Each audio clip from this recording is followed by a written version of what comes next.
السلام علیکم ورحمۃ اللہ وبرکاتہ۔ ہمارا دین کہتا ہے کہ اپنے مسلمان بہن بھائیوں سے زیادہ دیر تک ناراض نہ رہو اور کوشش کرو کہ ان کے قصور معاف کر دو، ان کے لیے دل میں بغض نہ رکھو، ان کے ساتھ خوش اسلوبی سے پیش آؤ۔ اگر کوئی غلط کر رہا ہے تو اسے سمجھاؤ، نہ کہ اس سے بدلہ لو اور اسے جگہ جگہ ذلیل کرو۔ وہ کیسا مومن و مسلمان ہے جس کے ہاتھ و زبان سے دوسرا مومن مسلمان محفوظ نہ رہے۔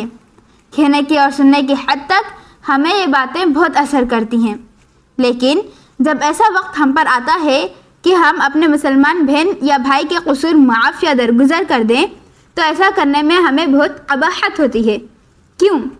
میرا سوال ان علم والے مسلمان بہن بھائیوں سے ہے جو کہ اپنے دین کے بارے میں بہت کچھ جانتے ہیں اور ہر چیز سے باخبر ہیں کہ ہمارا دین و اسلام کیا کہتا ہے، اور ان حالات میں آ کر وہ غصے کا، جذباتی ہونے کا یا کم علمی کا مظاہرہ کیوں کرتے ہیں؟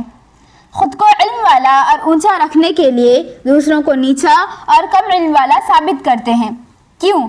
زبان سے کسی کو یہ کہہ دینا کہ میرے دل میں کسی کے لیے بغض نہیں، میں کسی سے حسد نہیں کرتا، میں کسی سے ناراض نہیں، سب مسلمان میرے بہن بھائی ہیں، لیکن پیٹھ پیچھے اپنے ہی مسلمان بھائیوں کے لیے دل میں بغض بھی رکھنا، ان کو نیچا دکھانے کی کوشش کرنا، وقت آنے پر ان پر وار کرنا، ان سے حسد کرنا، کیا ایسا کرنا ایک مسلمان کو زیب دیتا ہے؟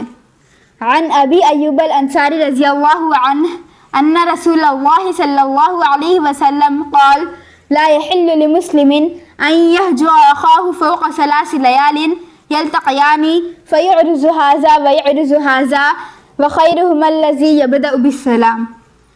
سیدنا ابو ایوب انصاری رضی اللہ عنہ سے روایت ہے کہ رسول اللہ صلی اللہ علیہ وسلم نے ارشاد فرمایا، کسی مسلمان کے لیے یہ جائز نہیں کہ وہ اپنے بھائی سے 3 راتوں سے زیادہ قطعی تعلق کرے، دونوں آپس میں ملے تو یہ اس سے منہ موڑے اور وہ اس سے منہ موڑے، ان دونوں میں سے بہتر وہ آدمی ہے جو سلام کرنے میں ابتدا کرے۔